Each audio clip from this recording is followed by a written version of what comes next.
ಪಂಚಾಯಿತಿ ವಿಶೇಷ ಕಾರ್ಯಕ್ರಮಕ್ಕೆ ಸ್ವಾಗತ. ನಾನು ಹರಿಪ್ರಸಾದ್. ಇವತ್ತಿನ ಪಂಚಾಯಿತಿ ಬಹಳ ವಿಶೇಷವಾಗಿದೆ. ಯಾಕಂದರೆ ದೆಹಲಿಯಲ್ಲಿ ನಡೆದಿರುವಂತಹ ಪಂಚಾಯಿತಿಯ ಬಗೆಗಿನ ಮಾಹಿತಿಯನ್ನು ನೀಡಬೇಕು. ಸಿದ್ದರಾಮಯ್ಯನವರ ಜೊತೆಗೆ 1-to-1 ಮೀಟಿಂಗನ್ನು ರಾಹುಲ್ ಗಾಂಧಿಯವರು ನಡೆಸಿದ್ದಾರೆ. ರಾಹುಲ್ ಗಾಂಧಿಯವರ ಜೊತೆಗೆ ನಡೆದಂತಹ ಸಭೆಯ ಸಂದರ್ಭದಲ್ಲಿನೇ ಸಿದ್ದರಾಮಯ್ಯನವರ ಪದತ್ಯಾಗದ ವಿಚಾರದ ಬಗ್ಗೆಯೂ ಕೂಡ ಚರ್ಚೆಗಳು ನಡೆದಿದ್ದಾವೆ ಅನ್ನುವಂಥದ್ದು ಈಗ ಸಿಗ್ತಾ ಇರುವಂತಹ ನಿಖರ ಮಾಹಿತಿ. ಯಾಕಂದರೆ ಸಿದ್ದರಾಮಯ್ಯನವರ ಜೊತೆಗೆ 3 ವರ್ಷಗಳ ಕಾಲ ಅವರಿಗೆ ಮುಖ್ಯಮಂತ್ರಿಯಾಗಿ ಮುಂದುವರಿಯುವಂತಹ ಅವಕಾಶವನ್ನ ಕಾಂಗ್ರೆಸ್ ಕೊಟ್ಟಿತ್ತು. ಅತ್ಯಂತ ಸುದೀರ್ಘ ಅವಧಿಗೆ ಕರ್ನಾಟಕವನ್ನು ಆಳಿದ ಮುಖ್ಯಮಂತ್ರಿ ಅನ್ನುವಂಥದ್ದು ಸಿದ್ದರಾಮಯ್ಯನವರ ಹೆಸರಿಗೆ ದಾಖಲಾಗಿರುವಂತಹ ರೆಕಾರ್ಡ್ ಈಗ. ಹೀಗಾಗಿ ಸಿದ್ದರಾಮಯ್ಯನವರ ಸಂಭಾವ್ಯ ಬದಲಾವಣೆಯ ಬಗ್ಗೆಯೂ ಕೂಡ ಚರ್ಚೆಗಳು ಆಗಿದ್ದಾವೆ. ಬಹುತೇಕ ಈ ವಾರದಲ್ಲಿ ಅಂದ್ರೆ ಗುರುವಾರ ಅಥವಾ ಶುಕ್ರವಾರದ ವೇಳೆಗೆ ರಾಜ್ಯ ರಾಜಕಾರಣಕ್ಕೆ ಸಂಬಂಧಪಟ್ಟಂತ ಅತ್ಯಂತ ಮಹತ್ವದ ನಿರ್ಧಾರವೊಂದು ಹೊರಬೀಳುವ ನಿರೀಕ್ಷೆ ಇದೆ. ಅತ್ಯಂತ ಮಹತ್ವದ ನಿರ್ಧಾರ ಹೊರಬೀಳುವಂತಹ ನಿರೀಕ್ಷೆ ಇದೆ. ಯಾವ ಸ್ವರೂಪದಲ್ಲಿ ನಾಯಕತ್ವ ಬದಲಾವಣೆ ಅನ್ನುವಂತಹ ವಿಚಾರಕ್ಕೆ ಕಾಂಗ್ರೆಸ್ ಹೈಕಮಾಂಡ್ ಒಂದು ಉತ್ತರವನ್ನು ಹುಡುಕೊಳ್ಳುತ್ತೆ ಅನ್ನುವಂಥದ್ದು ಈಗಿರುವಂತಹ ಕುತೂಹಲ. ಯಾಕಂದ್ರೆ ಹೈಕಮಾಂಡ್ ಜೊತೆಗೆ ಸಿದ್ದರಾಮಯ್ಯನವರು ಸುದೀರ್ಘವಾಗಿ ಚರ್ಚೆ ನಡೆಸಿದ್ದಾರೆ. ಸಿದ್ದರಾಮಯ್ಯನವರ ಜೊತೆಗೆ ಚರ್ಚೆ ನಡೆಸೋದಕ್ಕೆ ಮುಂಚಿತವಾಗಿ ಹೈಕಮಾಂಡ್ ಮಟ್ಟದಲ್ಲೂ ಕೂಡ ಸುದೀರ್ಘ ಚರ್ಚೆಗಳು ನಡೆದಿದ್ದಾವೆ. ಅದಾದ ನಂತರ ಒಂದೊಂದೇ ಹಂತದ ಸುದ್ದಿ ಹೊರ ಬೀಳ್ತಾ ಹೋಗುವಂಥದ್ದು. ದೆಹಲಿ ಅಂಗಳದ ಅತಿದೊಡ್ಡ ಸುದ್ದಿ ಇದು. ಯಾಕಂದ್ರೆ ನ್ಯೂಸ್ 18 ಕನ್ನಡದಲ್ಲಿ ಅತಿದೊಡ್ಡ ಬ್ರೇಕಿಂಗ್ ನ್ಯೂಸ್. ಯಾವ ಸ್ವರೂಪದ ಚರ್ಚೆಗಳು ದೆಹಲಿಯಲ್ಲಿ ಆಗಿದ್ದಾವೆ ಅನ್ನೋದಕ್ಕೆ ಸಂಬಂಧಪಟ್ಟಂತೆ 2 ದಿವಸಗಳಲ್ಲಿನೇ ಭಾರಿ ಬದಲಾವಣೆಯೊಂದು ರಾಜ್ಯ ಕಾಂಗ್ರೆಸ್ನಲ್ಲಿ ನಡೆಯುವಂಥದ್ದಿದೆ. ರಾಹುಲ್ ಗಾಂಧಿ ಅವರ ಜೊತೆಗಿನ ಸಭೆಯಲ್ಲಿ ಅತಿದೊಡ್ಡ ಸೂಚನೆಯೊಂದನ್ನು ನೀಡಲಾಗಿದೆ. ಕರ್ನಾಟಕ ಕಾಂಗ್ರೆಸ್ನ ಮಹಾ ಸುದ್ದಿ ಇದು. ಏನು ಹೊರಗಡೆ ಬಂದು ಒಂದು ಜೋಕ್ ಕಟ್ ಮಾಡಿದ್ರು ಕೆ.ಸಿ. ವೇಣುಗೋಪಾಲ್ ಮತ್ತು ಸುರ್ಜೇವಾಲಾ ಅವರು. ಕೇವಲ ರಾಜ್ಯಸಭೆಯ ಬಗ್ಗೆ ಚರ್ಚಿಸಿದ್ವಿ, ವಿಧಾನ ಪರಿಷತ್ ಬಗ್ಗೆ ಚರ್ಚಿಸಿದ್ವಿ, ನಿಮ್ಮ ಊಹಾಪೋಹಗಳ ಸಂಬಂಧಪಟ್ಟಂತೆ ಯಾವುದೂ ಇರಲಿಲ್ಲ ಅಂತೇಳಿ. ಆದರೆ ಅವೆಲ್ಲವೂ ಕೂಡ ಸುಮ್ಮನೆ ತೇಲಿಸೋದಕ್ಕೆ ಆಡಿದಂತಹ ಮಾತು ಅನ್ನೋದು ಹೇಳ್ತಾ ಇರುವ ನಾಯಕರುಗಳಿಗೂ ಗೊತ್ತಿತ್ತು, ಅವರ ಪಕ್ಕದಲ್ಲಿ ನಿಂತಿರುವಂತಹ ನಾಯಕರುಗಳಿಗೂ ಕೂಡ ಗೊತ್ತಿತ್ತು. ಆದರೆ ರಾಹುಲ್ ಗಾಂಧಿಯವರ ಸಭೆಯಲ್ಲಿ ಅತಿ ದೊಡ್ಡ ಸೂಚನೆಯೊಂದು ಸಿದ್ದರಾಮಯ್ಯನವರಿಗೆ ರವಾನೆ ಆಗಿದೆ. ಸಿದ್ದರಾಮಯ್ಯನವರ ಜೊತೆಗೆ 1-to-1 ಮೀಟಿಂಗ್ ಅನ್ನು ನಡೆಸಿದ್ದಾರೆ. ಸಿದ್ದರಾಮಯ್ಯನವರು ಕೂರಿಸಿಕೊಂಡು ಪಕ್ಷದ ನಾಯಕರುಗಳು, ಹೈಕಮಾಂಡ್ ನಾಯಕರುಗಳು ಮಾತನಾಡಿದ್ದಾರೆ. ಸಿದ್ದರಾಮಯ್ಯನವರು ಕೂಡ ಮಾನಸಿಕವಾಗಿ ಈಗಾಗಲೇ ಒಂದು ತಯಾರಿಯನ್ನ ಮಾಡ್ಕೊಂಡಿದ್ರು. ನಾನು ಹೈಕಮಾಂಡ್ ಹೇಳಿದಂತೆಯೇ ಕೇಳ್ತೇನೆ, ಹೈಕಮಾಂಡ್ ಏನು ಸೂಚನೆಯನ್ನು ಕೊಡುತ್ತೆ ಅದೇ ರೀತಿಯಾಗಿ ಇರ್ತೇನೆ. 2 ದಿನಗಳಲ್ಲಿ ಭಾರಿ ಬದಲಾವಣೆಯೊಂದು ಕರ್ನಾಟಕದ ರಾಜಕಾರಣದಲ್ಲಿ ನಡೆಯುವಂಥದ್ದಿದೆ ಅನ್ನುವಂಥದ್ದು ಸದ್ಯಕ್ಕೆ ಇರುವ ಮಾಹಿತಿ. ಹೈಕಮಾಂಡ್ ಮಟ್ಟದಲ್ಲಿ ಇದರ ಬಗ್ಗೆ ಸುದೀರ್ಘವಾದಂತಹ ಚರ್ಚೆಯನ್ನು ನಡೆಸಲಾಗಿದೆ. ರಾಹುಲ್ ಗಾಂಧಿ ಅವರು ಖುದ್ದಾಗಿ ಈ ವಿಚಾರದಲ್ಲಿ ಸಿದ್ದರಾಮಯ್ಯನವರ ಜೊತೆಗೆ ಮಾತನಾಡಿದ್ದಾರೆ. ಯಾಕಂದ್ರೆ ಸಿದ್ದರಾಮಯ್ಯ ಮತ್ತು ರಾಹುಲ್ ಗಾಂಧಿ ಅವರ ಜೊತೆಗೆ ಒಂದು ಒಳ್ಳೆಯ ಬಾಂಧವ್ಯ ಇದ್ದೇ ಇದೆ. ಅವರಿಬ್ಬರ ನಡುವೆ ಬಹಳ ವಿಚಾರಗಳಿಗೆ ಸಂಬಂಧಪಟ್ಟಂತೆ ಸಿದ್ದರಾಮಯ್ಯನವರು ಬಲವಾಗಿ ನಂಬಿಕೊಂಡಿರುವಂಥದ್ದು ಕಾಂಗ್ರೆಸ್ ಹೈಕಮಾಂಡ್ನಲ್ಲಿ ರಾಹುಲ್ ಗಾಂಧಿ ಅವರನ್ನ. ಹೀಗಾಗಿ ರಾಹುಲ್ ಗಾಂಧಿ ಅವರು ಪ್ರಸ್ತಾಪ ಮಾಡಿರುವಂತಹ ವಿಚಾರಗಳಿಗೆ ಸಿದ್ದರಾಮಯ್ಯನವರು ಕೂಡ ಒಪ್ಪಿಕೊಳ್ಳುವ ಸಾಧ್ಯತೆಗಳಿದ್ದಾವೆ. ಅದಕ್ಕಾಗಿ ಅವರು ಒಂದಿಷ್ಟು ಕಾಲಾವಕಾಶವನ್ನು ಕೂಡ ಕೇಳಿರ್ತಾರೆ. 2 ದಿನಗಳಲ್ಲಿ ಅತ್ಯಂತ ಮಹತ್ವದ ಬೆಳವಣಿಗೆಯೊಂದು ಕಾಂಗ್ರೆಸ್ನಲ್ಲಿ ನಡೆಯುವಂತಿದೆ. ಯಾಕೆಂದ್ರೆ ಒಂದು ವೇಳೆ ಸಿದ್ದರಾಮಯ್ಯನವ್ರನ್ನ ಬದಲಿಸಿದ್ರೆ ಏನು ಅನ್ನುವಂತಹ ಪ್ರಶ್ನೆ ಬಂದೇ ಬರುತ್ತೆ. ಇಮ್ಮಿಡಿಯೇಟ್ ಆಗಿ ಅದು ಶಿವಕುಮಾರ್ ಕಡೆಗೇನೆ ತಿರುಗಬೇಕಾದ ಅವಶ್ಯಕತೆ ಇದೆ ಅಂತ ಹೇಳೋದಕ್ಕೆ ಆಗೋದಿಲ್ಲ. ಯಾಕಂದ್ರೆ ಅಂತಹ ಸಂದರ್ಭದಲ್ಲಿ ಸಿದ್ದರಾಮಯ್ಯನವರನ್ನ ವಿಶ್ವಾಸಕ್ಕೆ ತೆಗೆದುಕೊಳ್ಳುವಂಥದ್ದು ಕಾಂಗ್ರೆಸ್ ಹೈಕಮಾಂಡ್ಗೆ ಅನಿವಾರ್ಯ. ಯಾಕಂದ್ರೆ ಸಿದ್ದರಾಮಯ್ಯ ಈ ಕ್ಷಣದಲ್ಲೂ ಕೂಡ ಕರ್ನಾಟಕದ ಕಾಂಗ್ರೆಸ್ನ ಮಟ್ಟಿಗೆ ಅತ್ಯಂತ ಜನಪ್ರಿಯ ನಾಯಕ, ಅತಿ ದೊಡ್ಡ ಮಾಸ್ ಲೀಡರ್. ಹೀಗಾಗಿ ಸಿದ್ದರಾಮಯ್ಯನವರ ಬದಲಾವಣೆ ಅನಿವಾರ್ಯ ಅನ್ನುವಂಥದ್ದಾದರೆ ಆಗಲೂ ಸಿದ್ದರಾಮಯ್ಯನವರ ವಿಶ್ವಾಸಕ್ಕೆ ತೆಗೆದುಕೊಂಡೇ ಮುಂದಿನ ನಿರ್ಧಾರಗಳನ್ನ ಕಾಂಗ್ರೆಸ್ ಹೈಕಮಾಂಡ್ ಪ್ರಕಟಿಸಬಹುದು. ಇದೇ ಕಾರಣಕ್ಕಾಗಿ ಸಿದ್ದರಾಮಯ್ಯನವರು ಏನಾದರೂ ಕಾಲಾವಕಾಶವನ್ನ ಕೇಳಿದ್ರಾ ಅನ್ನುವ ಅನುಮಾನವೂ ಕೂಡ ಇಲ್ಲಿ ಇರುವಂಥದ್ದು. ಕಾಲಾವಕಾಶವನ್ನ ಕೇಳಿದಾರಾ ಸಿದ್ದರಾಮಯ್ಯನವರು? ಬದಲಾವಣೆಯ ವಿಚಾರಗಳಿಗೆ ಸಂಬಂಧಪಟ್ಟಂತೆ ಏನೆಲ್ಲ ನಿರ್ಧಾರಗಳಾಗುತ್ತವೆ? ದೆಹಲಿಯಲ್ಲಿ ಆಗಿರುವಂತಹ ನಿರ್ಧಾರ ಕರ್ನಾಟಕದಲ್ಲಿ ಜಾರಿ ಆಗೋದಕ್ಕೆ ಕನಿಷ್ಠ 2 ರಿಂದ 3 ದಿವಸಗಳು ಬೇಕು ಅನ್ನುವಂಥದ್ದು ಸದ್ಯಕ್ಕಿರುವಂತಹ ಮಾಹಿತಿ. ಈ ಹಿಂದೆಯೂ ಕೂಡ ರಾಜ್ಯ ರಾಜಕಾರಣದ ವಿಚಾರಗಳಲ್ಲಿ ಹೈಕಮಾಂಡ್ಗಳು ತೆಗೆದುಕೊಂಡಂತಹ ತೀರ್ಮಾನಗಳು ಹೇಗೆಲ್ಲ ಜಾರಿಗೊಳ್ತಿದ್ವು ಅನ್ನೋದನ್ನು ನಾವು ನೋಡ್ತಾ ಇದ್ವಿ. ಈಗಲೂ ಕೂಡ ಅಷ್ಟೇ ಸಿದ್ದರಾಮಯ್ಯನವರ ವಿಚಾರದಲ್ಲಿ ಅತ್ಯಂತ ಮಹತ್ವದ ತೀರ್ಮಾನಕ್ಕೆ ಕಾಂಗ್ರೆಸ್ ಹೈಕಮಾಂಡ್ ಬರುವಂತಹ ಕಾಲ ಸನ್ನಿಹಿತ ಆದಂತೆ ಗೋಚರಿಸ್ತಾ ಇದೆ. ಸಿದ್ದರಾಮಯ್ಯನವರು ಈ ವಿಷಯದಲ್ಲಿ ಒಂದು ಮಾನಸಿಕವಾಗಿ ತಯಾರಿಯನ್ನ ಕಳೆದ 6-7 ತಿಂಗಳಿಂದ ಮಾಡ್ಕೊಂಡು ಬಂದಿದ್ರು. ಹೌದು, ಹೈಕಮಾಂಡ್ ಹೇಗೆ ಹೇಳುತ್ತೆ ಅದನ್ನು ನಾನು ಕೇಳ್ತೀನಿ. ಅಲ್ಲಿ ವೇಣುಗೋಪಾಲ್ ಅವರು ಹೇಳಿದೆ ಒಂದು, ಆದರೆ ಹೈಕಮಾಂಡ್ ಮಟ್ಟದಲ್ಲಿ ನಡೆದಿರುವಂಥದ್ದೇ ಬೇರೆಯದ್ದಾದಂತಹ ಚರ್ಚೆ. ನ್ಯೂಸ್ 18ಗೆ ದೆಹಲಿ ಮೂಲಗಳಿಂದ, ಅತ್ಯಂತ ಉನ್ನತ ಮೂಲಗಳಿಂದ ಸಿಗ್ತಾ ಇರುವಂತಹ ಮಾಹಿತಿ. ನಾವು ಈ ಸಭೆ ನಡೆಯುತ್ತೆ ಅನ್ನೋದನ್ನ ಸುಮಾರು 10 ದಿವಸಗಳ ಹಿಂದೆ ನಾವು ಈ ಸುದ್ದಿಯನ್ನು ಬ್ರೇಕ್ ಮಾಡಿದಾಗಲೂ ಕೂಡ ಹೇಳಿದ್ವಿ. ಇಂಥದ್ದೇ ಆಗೋದಂಥದ್ದು ಇದೆ. ರಾಹುಲ್ ಗಾಂಧಿ ಅವರು ಸಭೆಯನ್ನು ಕರೀತಾರೆ ಮತ್ತು ಕರೆದಾಗ ಏನೆಲ್ಲ ಚರ್ಚೆಗಳಾಗಬಹುದು ಅನ್ನೋದ್ರ ಬಗ್ಗೆ ಮಾಧ್ಯಮಗಳಿಂದ ಉಭಯ ನಾಯಕರುಗಳು ಕೂಡ ಈಗ ಬಹಳ ದೂರ ಉಳಿದಿದ್ದಾರೆ. ಸಿದ್ದರಾಮಯ್ಯನವರು ಮಾತನಾಡ್ತಾ ಇಲ್ಲ, ಹಾಗೆಯೇ ಶಿವಕುಮಾರ್ ಅವರು ಮಾತಾಡ್ತಾ ಇಲ್ಲ. ಶಿವಕುಮಾರ್ ಅವರು ಕೂಡ ಕೈ ಮುಗಿತಾ ಇದ್ದಾರೆ. ಮಾಧ್ಯಮದವರ ಜೊತೆಗೆ ಯಾವುದೇ ರೀತಿಯಾದಂತಹ ಚರ್ಚೆಗೆ ಇಬ್ಬರೂ ನಾಯಕರುಗಳು ಕೂಡ ಮುಂದಾಗ್ತಾ ಇಲ್ಲ. ಇದೇ ವಾರದಲ್ಲಿನೇ ಕುರ್ಚಿಗೆ ಕ್ಲೈಮ್ಯಾಕ್ಸ್ ಆಗುವಂಥದ್ದಿದೆ. ಸಿದ್ದರಾಮಯ್ಯನವರೇ ಮುಂದುವರಿತಾರಾ? ಶಿವಕುಮಾರ್ ಅವರು ಮುಖ್ಯಮಂತ್ರಿ ಆಗ್ತಾರಾ? ಮೂರನೇ ವ್ಯಕ್ತಿ ಮುಖ್ಯಮಂತ್ರಿ ಆಗ್ತಾರಾ? ಎಲ್ಲದಕ್ಕೂ ಕೂಡ ಎಲ್ಲ ಪ್ರಶ್ನೆಗಳಿಗೆ ಉತ್ತರ ಇದೇ ತಿಂಗಳಲ್ಲೇ ಸಿಗುವಂಥದ್ದಿದೆ.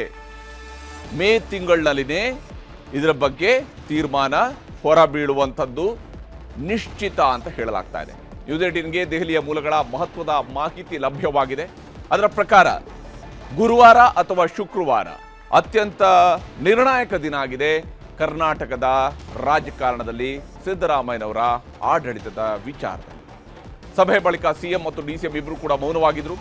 ಸಿದ್ದರಾಮಯ್ಯನವರ ಜೊತೆಗೆ ಸುದೀರ್ಘವಾದಂತಹ ಚರ್ಚೆಯನ್ನು ಕಾಂಗ್ರೆಸ್ ಹೈಕಮಾಂಡ್ ಮಾಡಿದೆ. ಯಾಕಂದ್ರೆ ಅವರು ಕರ್ನಾಟಕದ ಅತ್ಯಂತ ಪ್ರಭಾವಿ ನಾಯಕ, ಅತ್ಯಂತ ಪ್ರಭಾವಿ ರಾಜಕಾರಣಿ, ಕಾಂಗ್ರೆಸ್ನ ಅತಿ ದೊಡ್ಡ ಮಾಸ್ ಲೀಡರ್. ಹೀಗಾಗಿ ಕಾಂಗ್ರೆಸ್ ಪಕ್ಷ ಯಾವುದೇ ನಿರ್ಧಾರವನ್ನು ಕೈಗೊಳ್ಳುವುದಿದ್ದರೂ ಅದು ಸಿದ್ದರಾಮಯ್ಯನವರ ಜೊತೆಗೆ ಚರ್ಚಿಸಿ, ಸಿದ್ದರಾಮಯ್ಯನವರ ವಿಶ್ವಾಸಕ್ಕೆ ಪಡ್ಕೊಂಡು, ಸಿದ್ದರಾಮಯ್ಯನವರ ಜೊತೆಗೆ ಕುಳಿತೇ ತೀರ್ಮಾನಗಳನ್ನು ಕೈಗೊಳ್ಳುವ ಸಾಧ್ಯತೆ ಇದೆ. ಇದೇ ಕಾರಣಕ್ಕಾಗಿ ಸಿದ್ದರಾಮಯ್ಯನವ್ರನ್ನ ಒಂದು ವೇಳೆ ಬದಲಾವಣೆ ಮಾಡುವಂಥದ್ದೇ ಹೌದು ಅಂತೇಳಿ ಆದರೆ ಆಗ ಅದು ನೇರವಾಗಿ ಶಿವಕುಮಾರ್ ಅವರ ಕಡೆಗೆ ಹೋಗುವ ಅಧಿಕಾರವೋ ಅಥವಾ ಬೇರೆ ಯಾರದಾದ್ರ ಕಡೆಗೆ ಅದು ಹುಡುಕಿಕೊಂಡು ಹೋಗುತ್ತಾ? ಅಂತಿಮವಾಗಿ ಎಲ್ಲರೂ ಒಪ್ಪುವಂತಹ ನಾಯಕ ಬೇಕು, ಎಲ್ಲರೂ ಒಪ್ಪಿಗೆಯನ್ನು ಸೂಚಿಸುವಂತಹ ವ್ಯಕ್ತಿ ಮುಖ್ಯಮಂತ್ರಿ ಆಗಬೇಕಾಗುತ್ತೆ. ಈ ನಿಟ್ಟಿನಲ್ಲಿ ತೀರ್ಮಾನಗಳನ್ನು ಕೈಗೊಳ್ಳಬೇಕಾಗುತ್ತೆ. ಸಿದ್ದರಾಮಯ್ಯನವರು ಮುಂದುವರಿಯೋದು ಹೌದು, ಆದರೆ ಆಗ ಯಾರು ಉಪಮುಖ್ಯಮಂತ್ರಿಯಾಗಿ ಮುಂದುವರಿಬೇಕು? ಒಬ್ರೇನಾ, ಇಬ್ಬರ, ಮೂವರ, 4 ಜನನ? ಈ ವಿಚಾರಗಳು ಕೂಡ ತೀರ್ಮಾನ ಆಗುವಂಥದ್ದಿದೆ. ಮೌನದ ಹಿಂದೆ, ಸಿದ್ದರಾಮಯ್ಯನವರ ಮೌನದ ಹಿಂದೆ, ಶಿವಕುಮಾರ್ ಅವರ ಮೌನದ ಹಿಂದೆ, ಮಲ್ಲಿಕಾರ್ಜುನ ಖರ್ಗೆ ಅವರ ಮೌನದ ಹಿಂದೆ ಅನೇಕ ಗಣಿತ ಲೆಕ್ಕಗಳಿದ್ದಾವೆ. ರಾಜ್ಯ ರಾಜಕಾರಣದ ಕುರ್ಚಿಗೆ ಸಂಬಂಧಿಸಿದಂತಹ ಗಣಿತ ಇಲ್ಲಿ ನಡೀತಾ ಇದೆ. ಸುದ್ದಿಗೋಷ್ಠಿಯಲ್ಲಿ ಕೂಡ ಇಬ್ರು ಮೌನವಾಗಿದ್ರು. ಯಾವುದೇ ಪ್ರಶ್ನೆಗಳನ್ನು ನಾವು ಕೇಳೋದಿಲ್ಲ ಅನ್ನುವಂಥದ್ದನ್ನ ಹೇಳ್ಕೊಂಡಿದ್ರು. ಈಗಾಗಲೇ ನಡೀತಾ ಇರುವಂತಹ ಬೆಳವಣಿಗೆಗಳನ್ನು ನಾವು ಗಮನಿಸ್ತಾ ಇದ್ವಿ. ದೆಹಲಿಯಲ್ಲಿ ನಡೀತಾ ಇರುವಂತಹ ಬೆಳವಣಿಗೆಯನ್ನು ಸೂಕ್ಷ್ಮವಾಗಿ ನೋಡ್ತಾ ಹೋದಾಗ ಏನೋ ಒಂದು ನಡೆಯುವಂಥದ್ದಿದೆ. ಆದರೆ ಈಗಾಗಲೇ ನಡೆದಿರುವಂತಹ ಮಾಹಿತಿಗಳನ್ನು ನೋಡ್ತಾ ಹೋದಾಗ ಒಂದು, ಸಿದ್ದರಾಮಯ್ಯನವರಿಗೆ ಬಂದಿರುವಂತಹ ರಾಜ್ಯಸಭೆಯ ಆಫರ್. ಸಿದ್ದರಾಮಯ್ಯನವರು ಈ ಹಿಂದೆನೇ ಕರ್ನಾಟಕದಲ್ಲಿ ಜನರಿಗೆ ಹೇಳ್ಕೊಂಡು ಬಂದಿದ್ದಾರೆ ಒಂದು ಮಾತನ್ನ, ರಾಜ್ಯದ ಜನರ ಮುಂದೆ ಅದನ್ನು ಹೇಳ್ತಾನೆ ಇದ್ರು. ನನ್ನ ಯಾವುದೇ ರಾಜಕಾರಣದ ಪರಿಮಿತಿ ಇದ್ರೆ ಅದು ಕರ್ನಾಟಕದ ಬೌಂಡ್ರಿ ಒಳಗಡೆ ಮಾತ್ರ, ಅದರಿಂದ ಹೊರತಾಗಿ ನಾನು ದೆಹಲಿಗೆ ಹೋಗುವಂಥದ್ರ ಬಗ್ಗೆ ಕನಸಲ್ಲೂ ಕೂಡ ಕಾಣ್ತಾ ಇಲ್ಲ. ಹಾಗೆ ಅವರು ರಾಜ್ಯಸಭೆಯ ವಿಚಾರದಲ್ಲಿ ಅಷ್ಟು ಸುಲಭವಾಗಿ ಒಪ್ಪುವಂತಹ ರೀತಿ ಕಾಣ್ತಾ ಇಲ್ಲ. ಆದರೆ ಅವರ ಮಗನಿಗೆ DCM ಹುದ್ದೆಯನ್ನು ಕೊಟ್ಟು ಆ ಮೂಲಕ ಸಿದ್ದರಾಮಯ್ಯನವ್ರನ್ನ ಕನ್ವಿನ್ಸ್ ಮಾಡಿ ಆ ಮುಂದೊಂದು ಪರ್ಯಾಯದ ನಾಯಕತ್ವದ ಹುಡುಕಾಟವನ್ನ ಕಾಂಗ್ರೆಸ್ ಹೈಕಮಾಂಡ್ ಅಸಲಿಗೆ ಈಗ ಮಾಡ್ತಾ ಇದೆ. ಅಂಥದ್ದೊಂದು ಹಂತಕ್ಕೆ ಈಗ ಕಾಂಗ್ರೆಸ್ ಹೈಕಮಾಂಡ್ ಬಂದಂಗೆ ಕಾಣ್ತಾ ಇದೆ. ಹಾಗಾದ್ರೆ ಕಾಂಗ್ರೆಸ್ ಹೈಕಮಾಂಡ್ ಯಾವ ನಿರ್ಧಾರಕ್ಕೆ ಬರೋದಕ್ಕಿಂತ ಮುಂಚಿತವಾಗಿ ಏನೆಲ್ಲ ಬೆಳವಣಿಗೆಗಳು ದೆಹಲಿಯಲ್ಲಿ ನಡೆದಿದ್ದಾವೆ, ಸಿದ್ದರಾಮಯ್ಯನವರು ಮುಂದೆ ಇಟ್ಟಂತಹ ಆಫರ್ಗಳು ಎಂಥದ್ದು, ಯಾವ ಸ್ವರೂಪದಲ್ಲಿ ಚರ್ಚೆಗಳು ಇವತ್ತು ಇಡೀ ದಿವಸ ದೆಹಲಿಯಲ್ಲಿ ನಡೆದಿದ್ದಾವೆ ಅನ್ನೋದ್ರ ಬಗ್ಗೆನ ವರದಿಯನ್ನು ನಿಮಗೆ ತೋರಿಸ್ತೀನಿ.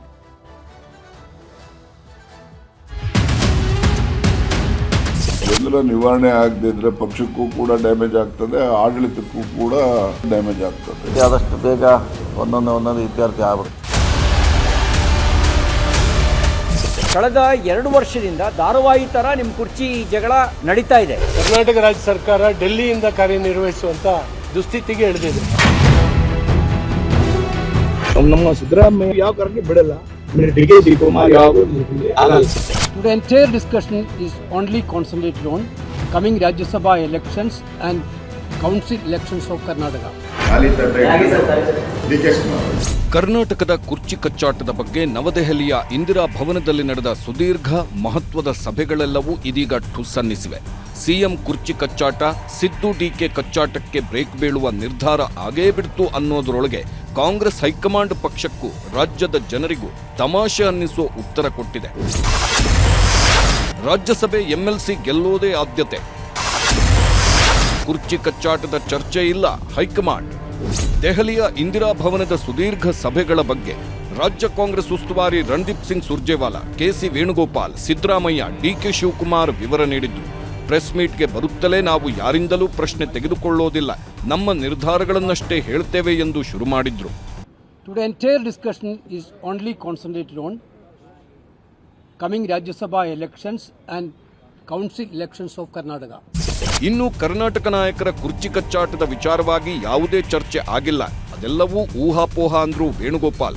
Whatever speculation you people are doing, that is only speculation, no reality at all. Today we discussed about the Rajya Sabha seats and the council seats of Karnataka. The candidates of Rajya Sabha and council seats of Karnataka will be announced along with the other seats like Chhattisgarh, like Madhya Pradesh and Rajasthan and Jharkhand, like the states. That's all. This is what we have decided today, nothing else discussed today.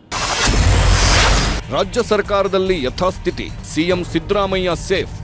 High command ಹೇಳಿದ ರಾಜ್ಯಸಭೆ ಚುನಾವಣೆ ಇರೋದು June 18ಕ್ಕೆ. June 18ರವರೆಗೂ CM Siddaramaiah safe ಅಂತಾನೆ ಹೇಳಲಾಗ್ತಿದೆ.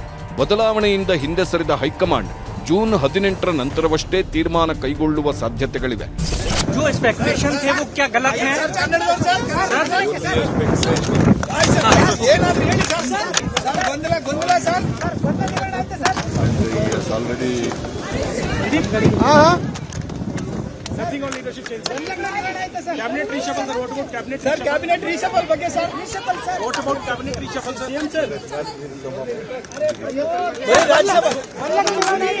High command ಕುರ್ಚಿ ವಿಚಾರಕ್ಕೆ ಕೈ ಹಾಕದಿರುವುದಕ್ಕೆ ಹಲವು ಕಾರಣಗಳಿವೆ. ರಾಜ್ಯಸಭೆ ಚುನಾವಣೆಗೆ ಶಾಸಕರ ಮತಗಳೇ ಮುಖ್ಯವಾಗುತ್ತವೆ. ಚುನಾವಣೆ ಸಂದರ್ಭದಲ್ಲಿ ಶಾಸಕರ ವಿರೋಧ ಕಟ್ಟಿಕೊಳ್ಳೋದು ಕಷ್ಟ ಎಂಬುದರ ಮನವರಿಕೆಯಾಗಿದೆ. ಚುನಾವಣೆ ಸಂದರ್ಭದಲ್ಲಿ ಸಾಹಸ ಮಾಡುವುದು ಬೇಡ ಎಂಬ ಕಾರಣಕ್ಕಾಗಿ ಯಾವುದೇ ನಿರ್ಧಾರಗಳಾಗಿಲ್ಲ. ಶಾಸಕರ ವಿಶ್ವಾಸ ಕಳೆದುಕೊಂಡರೆ ಗೆಲುವು ಕಷ್ಟ ಎಂಬ ಕಾರಣಕ್ಕಾಗಿ ಯಾವುದನ್ನೂ ಹೈಕಮಾಂಡ್ ಸ್ಪಷ್ಟಪಡಿಸಿಲ್ಲ.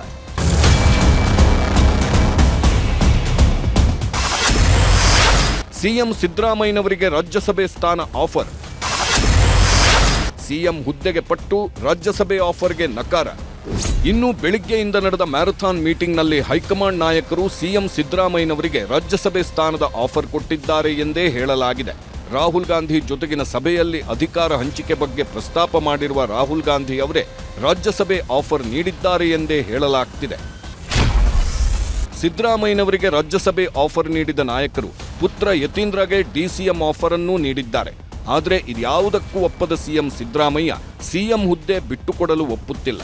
ಅದೇ ವೇಳೆಯೇ ಸಿಎಂ ಹುದ್ದೆಗಾಗಿ ಪಟ್ಟು ಹಿಡಿದಿದ್ದಾರೆ ಡಿಕೆ ಶಿವಕುಮಾರ್.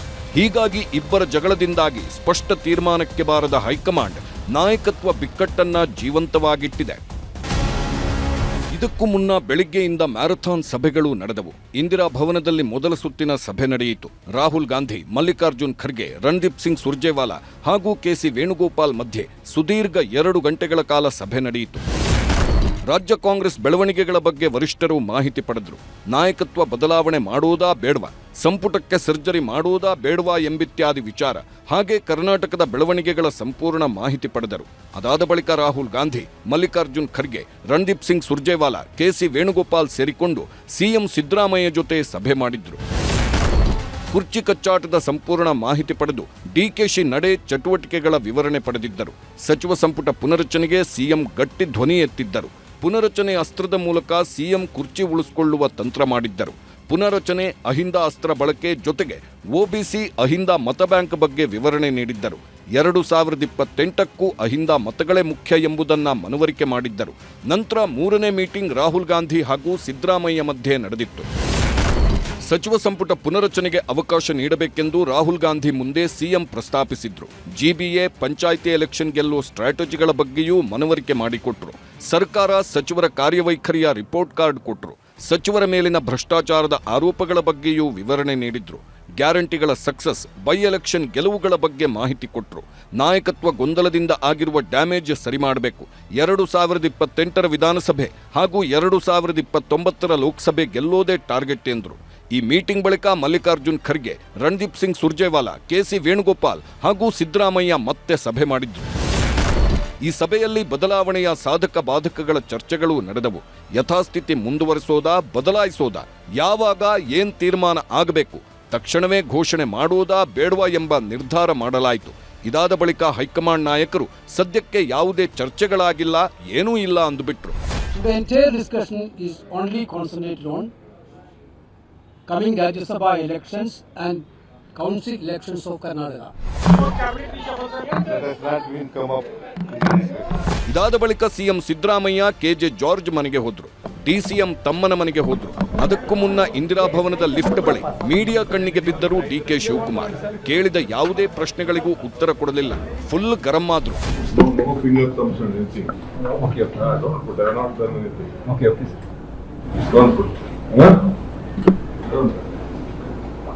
ಈ ಎಲ್ಲದರ ಮಧ್ಯೆಯೇ ಡಿಕೆ ಶಿವಕುಮಾರ್ ಕಾಲೆಳೆದ್ರು ಪ್ರತಿಪಕ್ಷ ನಾಯಕ ಆರ್ ಅಶೋಕ್. ಡಿಕೆ ಶಿವಕುಮಾರ್ ಅವರಿಗೆ ಹೈಕಮಾಂಡ್ ಚಿಪ್ಪು ಕೊಟ್ಟಿದೆ ಅಂದ್ರು. ನಾನು ಹೇಳ್ದಲ್ಲ, ಡಿಕೆ ಶಿವಕುಮಾರ್ಗೆ ಏನು ಭವಿಷ್ಯ ಕಾಣಿಸಿಲ್ಲ ಅಂತ ಹೇಳಿ 100% ಖಾಲಿ ತಟ್ಟೆ ಡಿಕೆ ಶಿವಕುಮಾರ್.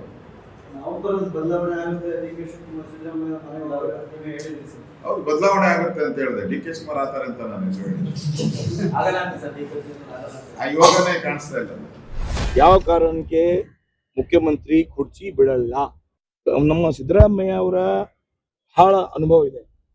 ನಾನು ಅವ್ರ ಜೊತೆ 4 ವರ್ಷ ನೋಡ್ತಾ ಇದ್ದೀನಿ, ಅಪೋಸಿಷನ್ ಆಗಲಿ ನೋಡ್ತಾ ಇದ್ದೀವಿ. ಅವರು ಯಾವ ಕಾರಣಕ್ಕೆ ಬಿಡಲ್ಲ.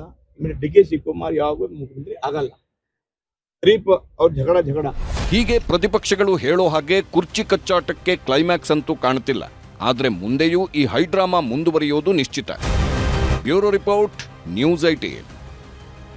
ಹೀಗೆ ಬಹಳಷ್ಟು ಸಭೆಗಳು ನಡೆದಿದ್ದಾವೆ. ಈ ಸಭೆಗಳಲ್ಲಿ ಬಹಳಷ್ಟು ವಿಚಾರಗಳ ಬಗ್ಗೆ ಚರ್ಚೆ ನಡೆಸಲಾಗಿದೆ ಅನ್ನುವಂಥದ್ದು ಮಾಹಿತಿ. ಆದರೆ ವಿಶೇಷವಾಗಿ ಸಿದ್ದರಾಮಯ್ಯನವರ ಮನವೊಲಿಕೆಯ ಕಾರ್ಯಕ್ರಮವಾಗಿಯೂ ಕೂಡ ಈ ಸಭೆಗಳು ನಡೆದಿದ್ದಾವೆ ಅಂತ ಹೇಳಿ ಸಿದ್ದರಾಮಯ್ಯನವರ ಜೊತೆಗೆ ಯಾವ ಸ್ವರೂಪದಲ್ಲಿ ಕರ್ನಾಟಕದ ರಾಜಕೀಯದ ಬಗ್ಗೆ ಮುಂದಿನ ತೀರ್ಮಾನಗಳನ್ನು ಕೈಗೊಳ್ಳಬೇಕಾಗತ್ತೆ, ವಾಟ್ ನೆಕ್ಸ್ಟ್ ಅನ್ನುವಂಥದ್ರ ಬಗ್ಗೆ. ಯಾಕಂದರೆ ಸಿದ್ದರಾಮಯ್ಯನವರು ಪದೇ ಪದೇ ಒಂದು ಮಾತನ್ನು ಹೇಳ್ಕೊಂಡ್ಬಂದೆ, ರಾಜಕೀಯವಾಗಿ ಇದು ಸರಿಯೋ ತಪ್ಪು ಅನ್ನುವಂಥದ್ರ ವಿಶ್ಲೇಷಣೆಯ ಕಾಲವೂ ಕೂಡ ಇದು. ಸಿದ್ದರಾಮಯ್ಯನವರು ಪ್ರತಿ ಬಾರಿ ಹೇಳ್ಕೊಂಡು ಬಂದಿರೋದೇನು, ನನ್ನದು ಇದು ಕಡೆಯ ಎಲೆಕ್ಷನ್, ಮುಂದೆ ನಾನು ಚುನಾವಣೆಗೆ ನಿಲ್ಲೋದಿಲ್ಲ ಅಂತೇಳಿ. ಈಗ ಮುಂದೆ ಚುನಾವಣೆಗೆ ನಿಲ್ಲದೇ ಇರುವಂತಹ ನಾಯಕನನ್ನೇ ಮುಂದಿಟ್ಟುಕೊಂಡು ನಾವು ಚುನಾವಣೆವರೆಗೂ ಆಡಳಿತ ನಡೆಸೋದಕ್ಕೆ ಸಾಧ್ಯ ಆಗುತ್ತಾ? ಈ ಪ್ರಶ್ನೆ ಸಹಜವಾಗಿಯೇ ಕಾಂಗ್ರೆಸ್ ಹೈಕಮಾಂಡ್ ಮುಂದೆಯೂ ಕೂಡ ಇತ್ತು. ಇವತ್ತು ಸಿದ್ದರಾಮಯ್ಯನವ್ರ ಜೊತೆಗೆ ಬಹಳಷ್ಟು ವಿಚಾರಗಳ ಬಗ್ಗೆ ಚರ್ಚೆ ಆಗಿದೆ. ಅದಾದ ನಂತರ ಸಿದ್ದರಾಮಯ್ಯನವರು ನೇರವಾಗಿ ಜಾರ್ಜ್ ಅವರ ಮನೆಗೆ ಹೋಗಿದ್ದಾರೆ. ಅಲ್ಲಿ ಹೈಕಮಾಂಡ್ ಸಂದೇಶದ ಬೆನ್ನಲ್ಲೇ ಸಿಎಂ ಅವರು ಕೂಡ ಸ್ಟ್ರಾಟಜಿಯನ್ನು ಮಾಡ್ತಾ ಇದ್ದಾರೆ. ವಿಶೇಷವಾಗಿ ಇಲ್ಲಿ ಸಿದ್ದರಾಮಯ್ಯನವ್ರ ಜೊತೆಗೆ ಅವರ ಆಪ್ತ ಸಚಿವರುಗಳ ಜೊತೆಗೆ ಸಿದ್ದರಾಮಯ್ಯನವರು ಸಮಾಲೋಚನೆಯನ್ನು ಕೆಜೆ ಜಾರ್ಜ್ ಅವರ ಜೊತೆಗೆ ವಿಶೇಷವಾಗಿ ಅವ್ರ ಜೊತೆಗೆ ಚರ್ಚೆಯನ್ನು ಸಮಾಲೋಚನೆಯನ್ನು ನಡೆಸಿದ್ದಾರೆ. ಹಾಗೆ ಇತರೆ ನಾಯಕರೊಂದಿಗೆ ಊಟದೊಂದಿಗೆ ಆಪ್ತರೊಂದಿಗೆ ಸಮಾಲೋಚನೆಯನ್ನು ಮಾಡಲಾಗಿದೆ. ಮಧ್ಯಾಹ್ನದ ಊಟವನ್ನು ಬಿಟ್ಟು ಇವತ್ತು ಪಕ್ಷದ ಕಚೇರಿಯಲ್ಲಿ ಸುದೀರ್ಘವಾದಂಥ ಸಭೆಗಳನ್ನು ನಡೆಸಲಾಗಿತ್ತು. ಹೈಕಮಾಂಡ್ ರಾಜ್ಯಸಭೆ ಆಫರ್ ಬಗ್ಗೆಯೂ ಕೂಡ ಚರ್ಚೆಯನ್ನು ಮಾಡಲಾಗಿದೆ. ಹೈಕಮಾಂಡ್ನವರು ಸಿದ್ದರಾಮಯ್ಯನವ್ರನ್ನ ರಾಜ್ಯಸಭೆಗೆ ನೋಡಿ, ಆಗಲೇ ನಿತೀಶ್ ಕುಮಾರ್ ಅವ್ರನ್ನ ರಾಜ್ಯಸಭೆಗೆ ಕಳಿಸಿಯಾಗಿದೆ ಬಿಹಾರದಿಂದ. ಈಗ ಮತ್ತೊಬ್ಬರು ಮುಖ್ಯಮಂತ್ರಿಯವ್ರನ್ನು ಕೂಡ ರಾಜ್ಯಸಭೆಗೆ ಕಳಿಸುವಂತಹ ಒಂದು ಸ್ಟ್ರಾಟಜಿಯನ್ನು ಮಾಡಲಾಗ್ತಾ ಇದೆಯಾ ಅನ್ನೋ ಅನುಮಾನ ಇಲ್ಲೇ ಇದ್ದೇ ಇರುವಂಥದ್ದು. ಹೈಕಮಾಂಡ್ ರಾಜ್ಯಸಭೆ ಆಫರ್ ಬಗ್ಗೆಯೂ ಕೂಡ ಚರ್ಚೆಗಳನ್ನು ಸಿದ್ದರಾಮಯ್ಯನವ್ರ ಜೊತೆಗೆ ಸಿದ್ದರಾಮಯ್ಯನವರು ತಮ್ಮ ಆಪ್ತರ ಜೊತೆಗೆ ಚರ್ಚೆಯನ್ನು ನಡೆಸಿದ್ದಾರೆ.